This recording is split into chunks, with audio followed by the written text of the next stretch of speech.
예수님께서 이제 그 비아 돌로로사, 그죠?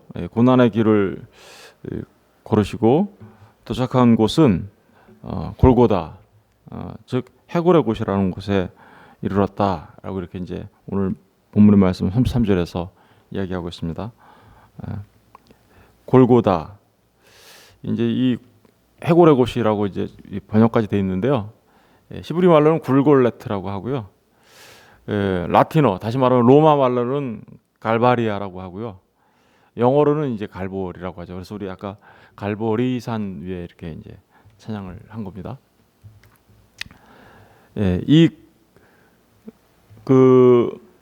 왜 여기가 골고다고 해골의 곳일까? 사람들이 많이 이제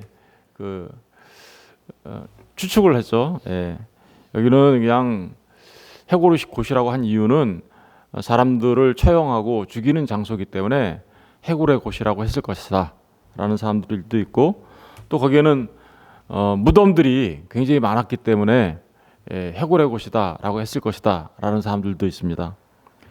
또 어떤 사람들은 그 주님의 십자가가 선 곳이 마치 그 장소의 모양이 해골의 모양 같이 이렇게 생겼기 때문에 골고다 해골의 곳이다 라고 이야기하기도 합니다.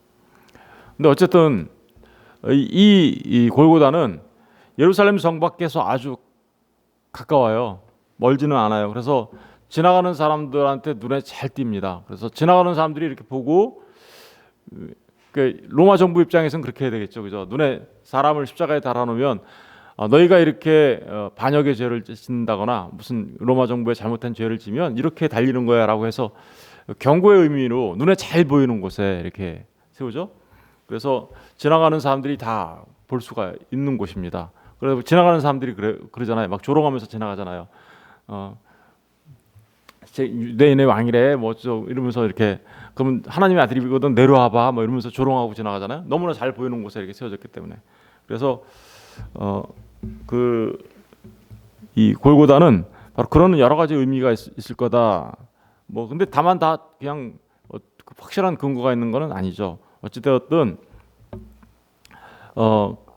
뭐 처형 장소든 무덤이 많든 모양이 같든 여기가 중요한 건 주님께서 십자가에 달려 죽으심을 통하여서 정말 우리의 구원을 이루신 곳이라는 뜻이죠.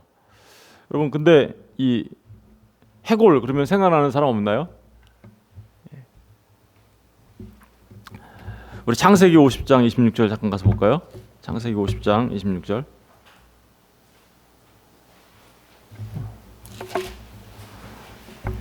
창세기 50장 25절 26절. 창세기 50장 25절 26절 잠깐 보겠습니다. 다 같이 읽어볼게요. 시작.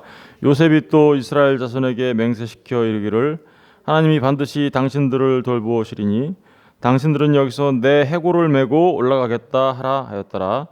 요셉이 110세의 죽음에 그들이 그의 몸에 향 재료를 놓고 애굽에서 입관하였더라. 여러분, 여기 보니까 요셉이 이스라엘 자손들에게 맹세를 시켜서 이렇게 이랬죠. 하나님이 반드시 당신들을 돌보시니 당신들이 여기서 내 해골을 메고 올라가겠다. 어디로 올라간다라는 거예요? 약속의 땅 가나안 땅으로 갈 거다, 그런 얘기를 하는 거죠. 근데 요셉이 110세의 죽음에 그들이 그의 몸에 향재료를 놓고 애굽에서 입관하였더라. 여러분, 그 애굽이라는 곳이 어디예요? 애굽을 우리는 세상 나라라고 이제 알고 있죠. 세상 나라, 이게 이제 요한계시록에 가면은 사실은 바벨론으로 표현되기도 합니다. 그래서 하나님의 백성들의 구원은 어디서부터 나오는 거예요? 출애굽하는 거죠. 출애굽하는 거고, 또 요한계시록의 18장 이런 데 가서 보면 내 백성들아 거기로부터 나와 이렇게 얘기해요. 나와라 이렇게 얘기해요. 바벨론으로부터 나와라. 이 세상으로부터 나와라. 이 세상으로부터 나오는 게 뭐예요? 구원이에요. 그래서 하나님의 백성으로 나오는 거. 그런데 그때 나올 때 보니까 어떤 모습으로 나와요? 지금 요셉의 모습으로 나오는 거죠. 세상에서요. 그러니까 하나님 구원받은 하나님의 백성들은요, 세상 나라에서 입관되어지는 사람들이에요. 십자가에서 죽은 사람들이에요. 죽은 사람들. 다시 말하면 사람의 생각, 내 생각, 나의 의지, 그 모든 것들이 죽어 해골이 된 상태로 나오는 거죠. 그리고 그 상태로 어디 들어가는 거예요? 이제 가나안 땅, 약속의 땅에 들어가는 거죠. 우리 출애굽기 13장 가서 볼게요. 출애굽기 13장.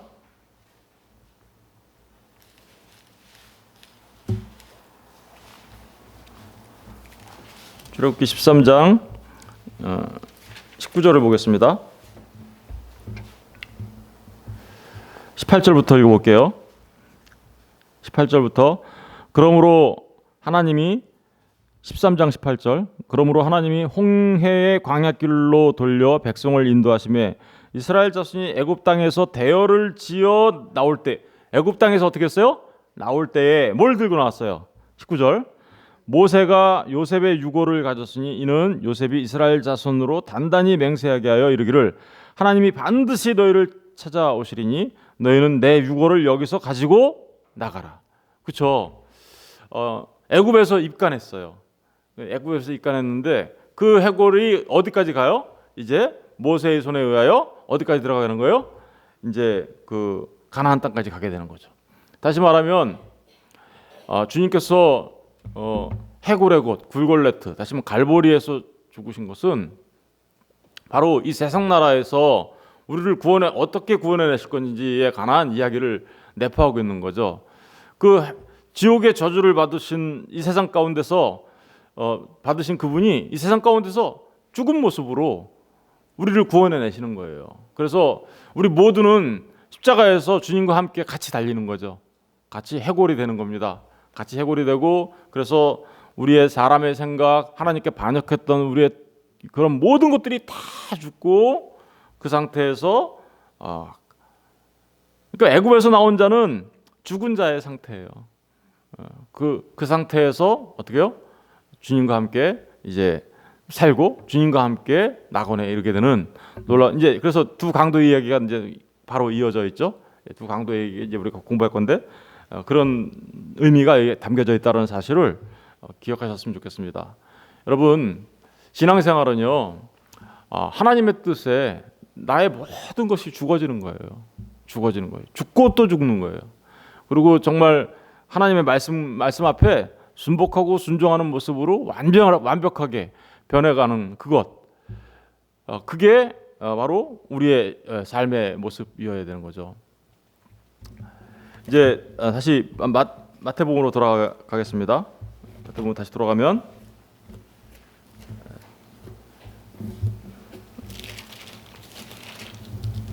34절에 보면 그 해골의 곳에 이르러 쓸개탄 포도주를 예수께 주어 마시게 하려 하였더니 예수께서 맛보시고 마시고자 하지 아니하시더라. 이렇게 얘기합니다. 쓸개탄 포도주. 이제 마가복음이나 이런 데 가서 보면 마가복음 15장에 가서 보면 몰약을 탄 포도주. 그래서 이제 사람들은 이 부분에 예수님께서는 왜 이 몰약을 탄 포도주, 쓸개탄 포도주를 이렇게 병사들이 이렇게 주는데 마시지 않았을까라는 부분에 대하여 여러 가지 의견들이 있습니다. 왜 마시지 않았을까? 그것은 흔히 이제 보통 우리가 이제 생각해 볼 수 있는 것은 그 쓸개탄 포도주, 다시 말하면 그 몰약탄 포도주라고 하거든요. 그것은 약간 이제 이게 뭐 마취와 같은 그런 기능을 가지고 있다. 그래서 만약에 그거를 먹게 되면 주님이 이 십자가에서 당하시는 온전한 고난을 다 받지 못하시고 그래서 고통이 경감되는 거기 때문에 주님은 십자가에서 당하시는 그 모든 고난을 온전히 당하시기 위하여 이 포도주를 거부했다. 그래서 십자가에서 우리가 당하는 그 모든 고난을 다 당하셨다라고 이제 얘기하는 분들이 있습니다. 참 은혜가 되고 또 그런 생각이 들면 참 감사한 생각이 들기도 합니다. 그런데 또 이거에 대해 반론을 제기하는 분들도 많이 있어요. 생각해 보세요. 그 밑에 있는 병사들이 그 동안에 얼마나 조롱하고 침뱉고 그리고 그 옷을 벗기고 그러면서 주님을 그렇게 희롱하고 그랬던 그들이 그래 주님이 좀 고통이 경감되라고 자비를 베풀기 위하여 신포도주를 줬을까? 그 마취제를 통해서 좀 십자가에서 고통이 좀 경감되라고 줬을까? 그런 뜻은 또 아니다라는 말을 하시는 분들도 있겠죠. 그러니까 이게 무슨 마취제냐 아니냐 뭐 이런 논란을 가지고 이렇게 우리가 접근하는 것은 우리가 그 현대의학적인 사고 방식으로 성경을 보는 거 아니냐라는 이런 비판도 있습니다. 그렇다면 정말 우리가 주님께서 쓸개탄 포도주를 예수께서 이렇게 주어 마시게 할 때 안 마시려고 했던 이유는 뭘까요? 사실은 주님이 여기서는 안 마셨는데요. 나중에 마시세요. 나중에 도대체 그 부분을 좀 우리 처음에는 이렇게 안 마셨는데 나중엔 또 마셔요. 그렇죠? 그러면 아까 그 뭐 마취제로 그 고통이 경감되기 위한 거를 거부한 거다라고 하면 나중에는 왜 마시나요 또? 그러니까 이게 좀 이상하죠, 그죠? 그런 식으로 이렇게 생각한다는 거는 그렇다면 이 얘기는 그런 얘기 하려고 그러는 게 아니라 사실은 그 오히려 이렇게 얘기하는 사람들이 있어요. 그 쓸개탄 포도주를 준 거는 오히려 예수님을 더욱더 로마 병사들이 더욱더 조롱한 내용이고, 그죠? 쓴맛을 더 가해서 줬기 때문에, 그죠? 쓸개를 탔으니까 조롱한 내용인데 중요한 건 이러한 부분들이 이미 시편에서 예언되어지고 있다라는 거예요. 그래서 한번 가서 시편 69편 가서 볼게요. 시편 69편.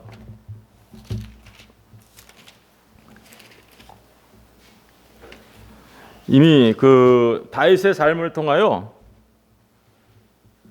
우리에게 보여주고 있다라는 거죠. 다윗 시편 69편 21절을 볼게요. 20절 21절 다 같이 한번 읽어볼까요? 시작.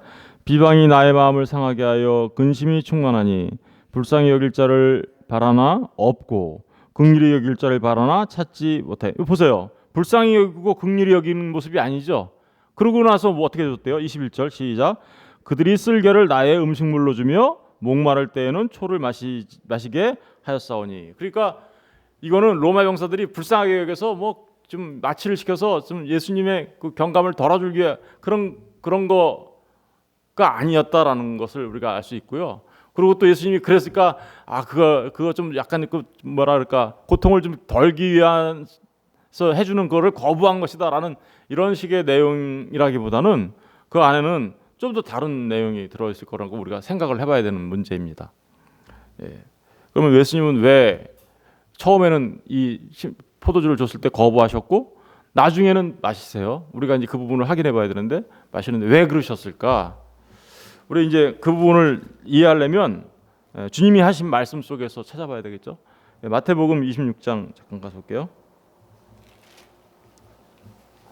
마태복음 26장 29절. 주님께서 제자들과 함께 최후의 만찬, 다시 말하면 그죠? 새로운 새 언약을 세우십니다. 언약의 피를 이렇게 나눠주고 29절 보세요.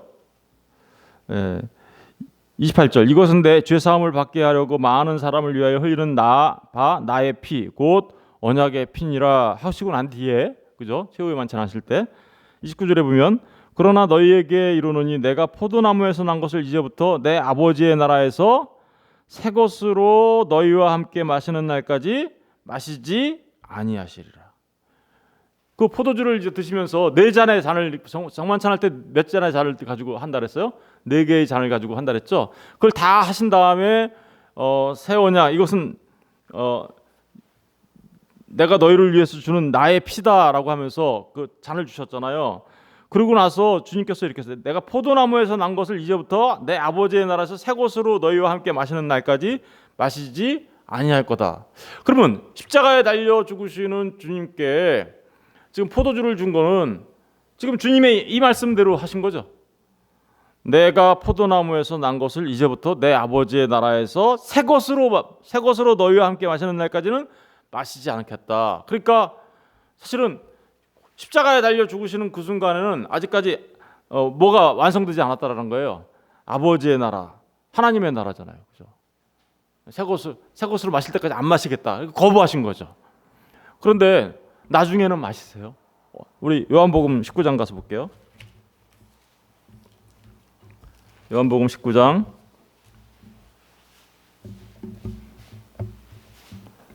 28절부터 볼게요.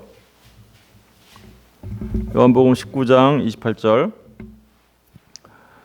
그 후에 예수께서 모든 일이 이미 이루어지신 줄 아시고 어떻게 했다고요? 예수님께서 그 앞에서 보면 병사들이 옷을 찢어 나누는 거 뭐 이런 사건들을 요한은 먼저 기록하고 있어요. 그리고 마리아들에게 어머니한테 요한을 아들입니다.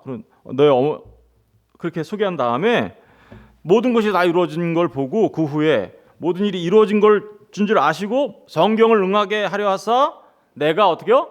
목마르다 하시고 난 뒤에 그리고 29절 보세요. 거기 신포도주가 가득히 담긴 그릇이 있는지라 사람들이 신포도주를 적신 해면을 우슬초에 메어 예수의 입에 대니. 그죠? 아까는 안 마시셨죠? 처음에는. 근데 이번에는 어떻게 하시나 보세요. 30절. 예수께서 신포도주를 받으신 후에 이르되 그러면서 뭐라고 그랬어요? 다 이루었다 하시고 머리를 숙이니 영원히 떠나가시니라. 여러분, 그러니까 여기서는 드셨죠, 그죠? 그럼 여기서는 아까는 왜 거부했는데 지금은 여기서는 왜 드세요? 예. 주님께서 십자가에서 달려 죽으실 때 처음에 거부한 것은 내가 목마르다. 그 지옥의 모든 고통을 진짜로 아까 그 말씀하신 것처럼 지옥의 모든 고통을 온몸으로 받으신 거죠. 내가 목마르다라는 그 말은 여러분 그 나사로와 부자 이야기 아시죠? 누가복음에 보면 그러면 나사로는 아브라함의 품에 들어갔고 부자는 죽어서 음부에 들어갔다라고 이렇게 얘기하는데 그 음부에 있는 부자가 어때요? 내가 너무 목말라서 나사로를 시켜서 물방울 한 방울만 나한테 내 입술에 떨어뜨려 달라고 그렇게 얘기하잖아요. 그게 뭐예요? 지옥의 고통이거든요. 그 목마름이. 그러니까 주님께서는 그 내가 목마르다 말씀하실 때 그 지옥의 고통을 겪고 계셨는데, 그죠? 죄의 삭은 사망인데 그 사망의 고통을 겪고 계셨는데 그것이 다 이루어진 걸 이제 확인하시고 그러고 나서 어떻게요? 마침내 신포도주에 담긴 그것을 마시십니다. 그럼 이게 무슨 뜻이에요? 아까 내가 아버지의 나라에서 새 포도주로 마시기 전까지는 내가 안 마시겠다라고 해놓고서는 지금 마시잖아요. 그럼 이 순간에 뭐가 이루어졌다는 거예요? 아버지의 나라가 주님의 십자가를 통하여 이제 어떻게 해요? 온전하게 시작된 그 순간임을 말하고 있는 거죠. 예? 무슨 얘기인지 이해가 되셨나요? 여러분, 그러니까 주님이 십자가에 달려 죽으시는 그 순간에 모든 걸 다 이루시는 그 지옥의 고통을 겪으시며 모든 걸 그러고 나서 다 이루었다 하시죠. 다 이루었다 하시면서 머리를 숙이시니 죽으시니 머리가 숙여진 게 아니고 머리를 숙이시니 영혼이 떠났다 이렇게 되는 거예요. 그죠? 그러니까 주님이 자기 자신의 생명을 내어놓으신 거죠. 이거는 당하신 게 아니에요. 스스로가 자기 생명을 그러니까 바로 이런 의미가 들어있다라는 사실을 우리가 기억해야 합니다. 십자가는요, 이 세상 나라에 대한 하나님 나라의 승리를 말하는 거고요. 그리고 이 세상 나라의 침투에 들어온 그래서 시작된 하나님의 나라를 말하는 거고 그것의 완성, 그 시작과 완성을 지금 보여주시는 모습인 것을 말하고 있는데요. 그러니까 주님이 어떻게 해요? 내 아버지의 나라에서 내가 포도주를 마시겠다 하는 그 말을 지금 이루시고 계시는 거예요. 이제 다시 마태복음으로 돌아갈게요. 마태복음 27장 이제 35절 보세요. 35절 오늘 37절까지 해야 되는데 다 못할지도 모르겠네요. 35절 그들이 예수를 십자가에 못 박은 후에 그 옷을 제비 뽑아 나누고 이제 예수님을 어떻게 해요? 십자가에 못 박은 후에 그 옷을 제비 뽑아 어떻게 했다고? 나눴어요. 이 얘기가 무슨 얘기냐면 주님이 십자가에 달려 계실 때 위에서는 어떻게 된 거예요? 주님이 벌거벗겨진 모습으로 십자가에 달리신 거예요. 그리고 주님의 겉옷과 속옷은 전부 다 지금 누가 갖고 있는 거예요? 로마 병정들이 밑에서 갖고 있는 거예요. 그래서 로마 병정들이 밑에서 제비를 뽑아 나눠 갔습니다. 우리 이 부분을 좀 더 자세하게 기록한 데가 요한복음인데 요한복음 19장 가서 볼게요. 요한복음 19장 23절.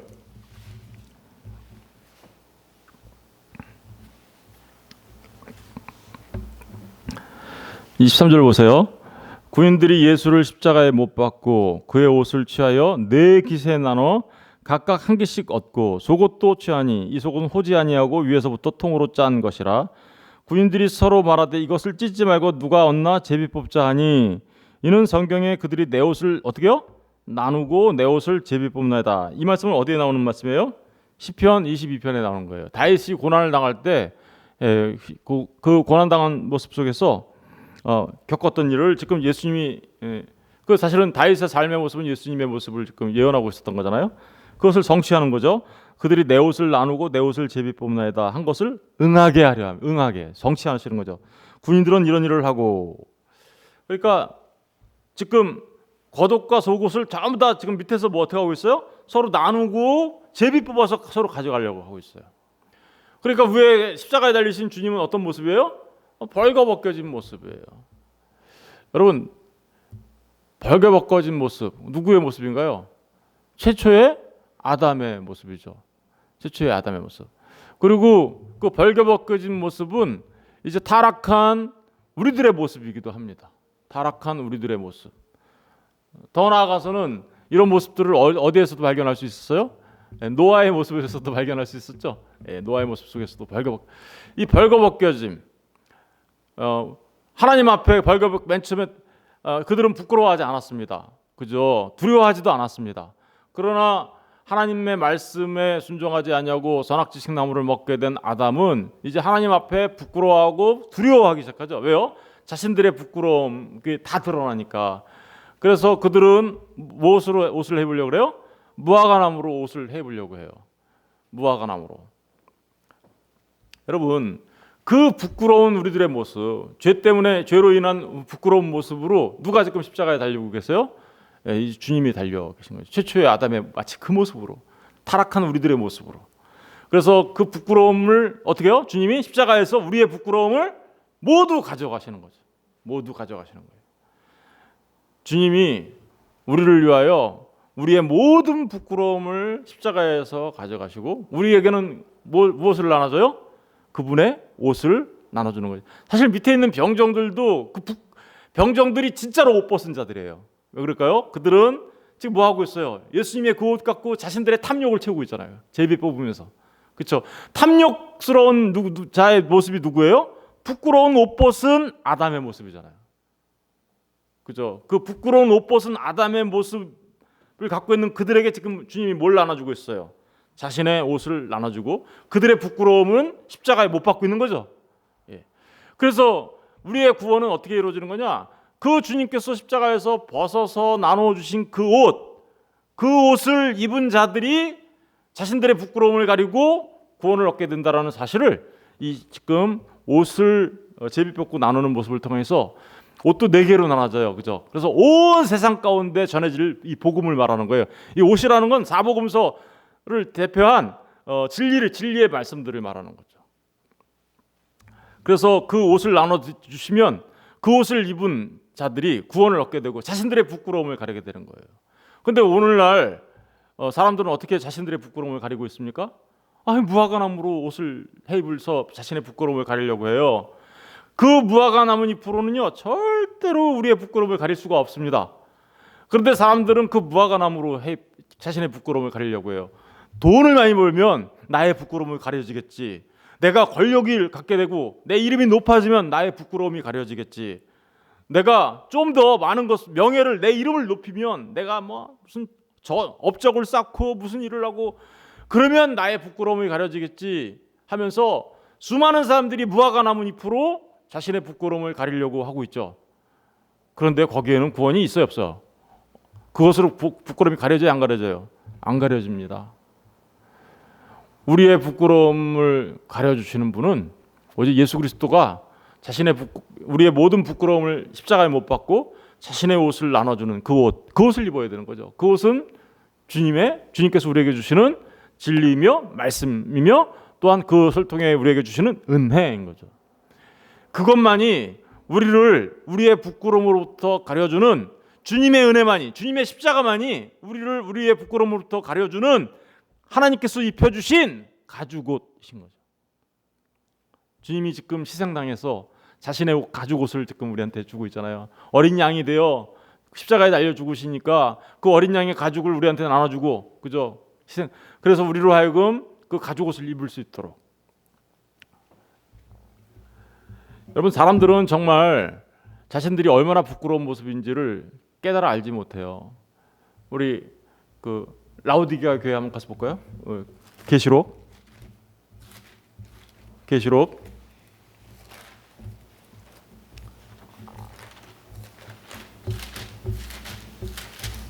3장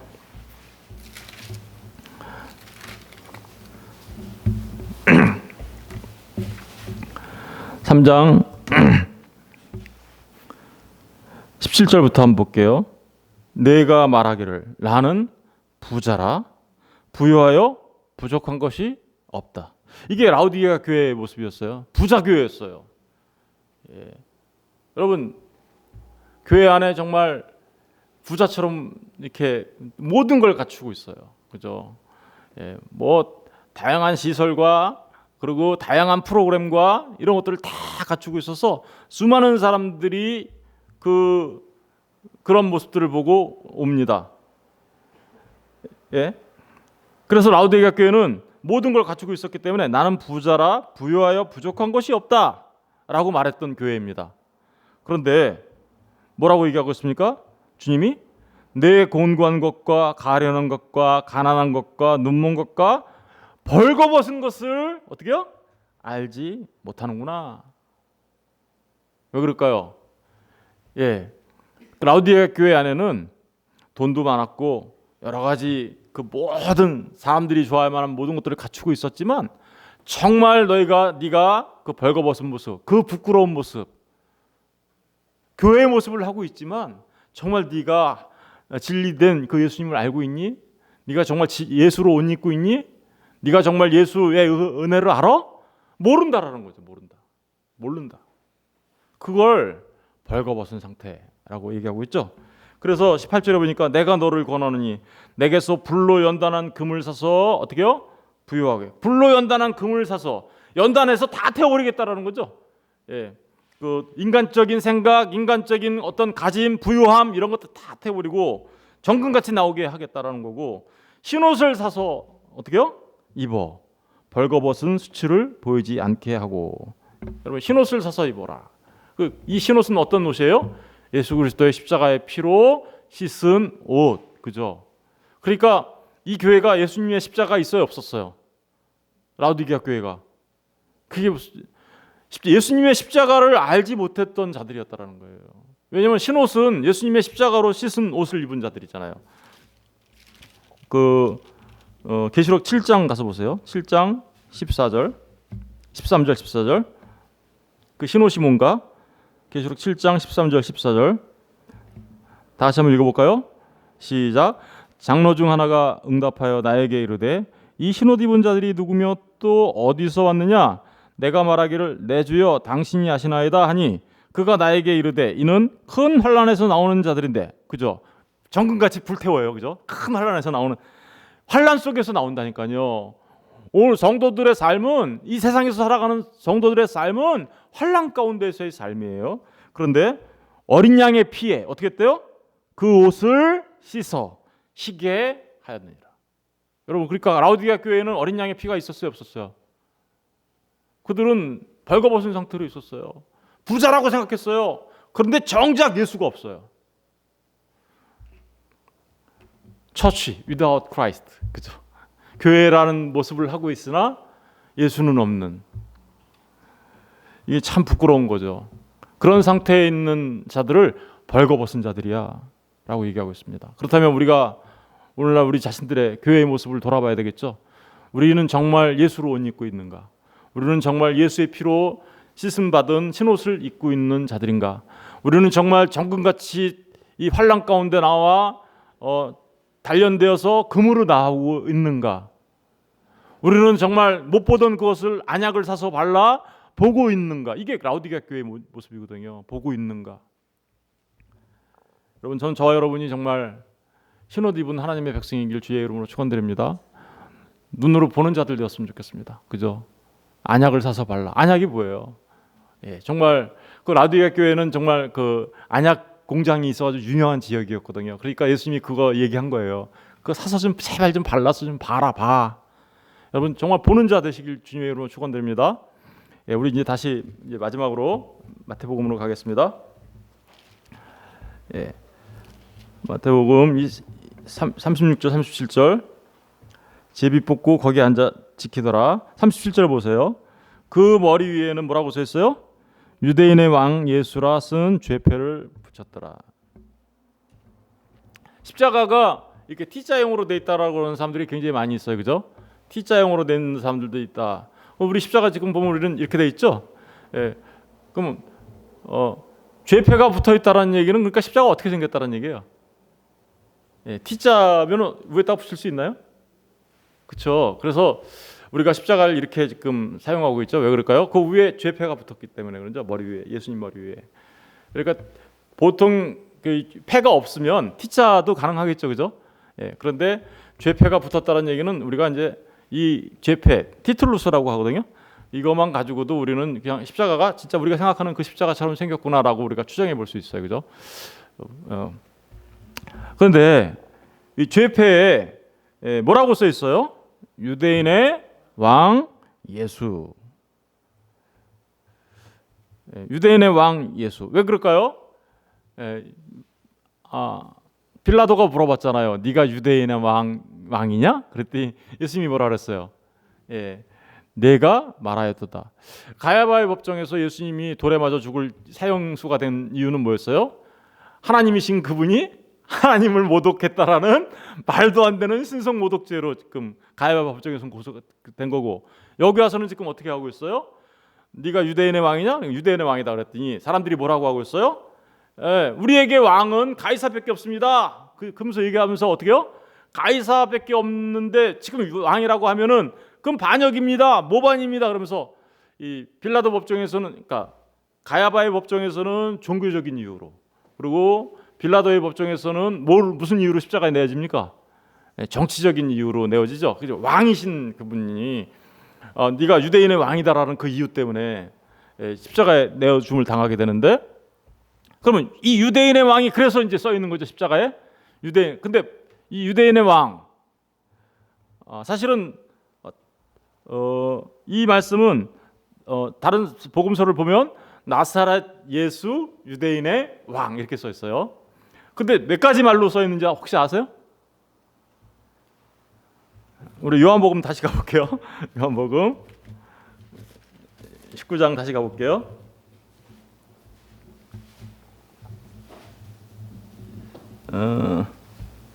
요한복음 19장 20절을 보셔야 될 것 같은데, 20절. 예. 요한복음 19장 20절을 보시면 19절부터 볼게요. 19절부터 우리 20절까지 다 같이 한번 읽어볼게요. 시작. 빌라도가 패를 써서 십자가 위에 붙이니 나사렛 예수 유대인의 왕이라, 여기 나사렛 예수 유대인의 왕 이렇게 돼 있죠. 왕이라 기록되었더라. 20절 시작. 예수께서 못 박히신 곳이 성에서 가까운 거라. 그렇죠, 가깝죠. 잘 보이는 곳이에요. 그리고 시작. 많은 유대인들이 이 패를 읽는데 히브리와 로마와 헬라말로 기록되었더라. 몇 개의 말로 기록되어 있어요? 히브리 말, 로마 말, 헬라 말, 이 세 가지의 말로 기록되어 있죠. 똑같이 기록된 거예요. 나사렛 예수, 유대인의 왕. 그런데 그게 히브리 말, 이스라엘의 말이죠. 그리고 로마 말, 또 헬라 말, 이 세 가지로 기록되어 있습니다. 여러분, 왜 이 세 가지로 기록되어 있을까요?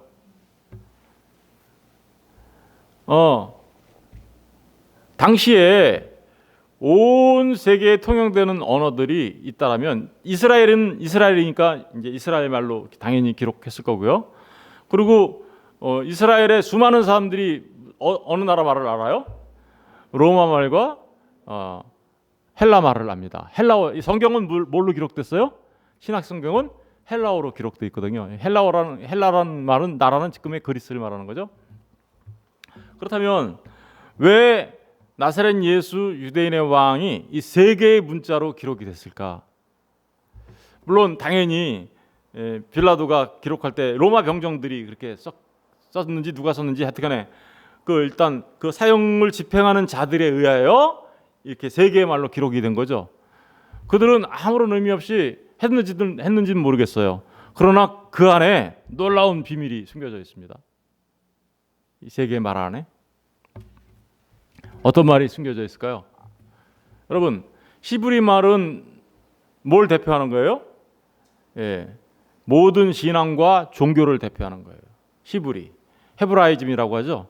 헤브라이즘은 신앙, 다시 말하면 종교성을 나타내는 거예요. 히브리 말이 바로 그것을 상징하고 있는 거죠. 그러면 로마 말은 뭘까요?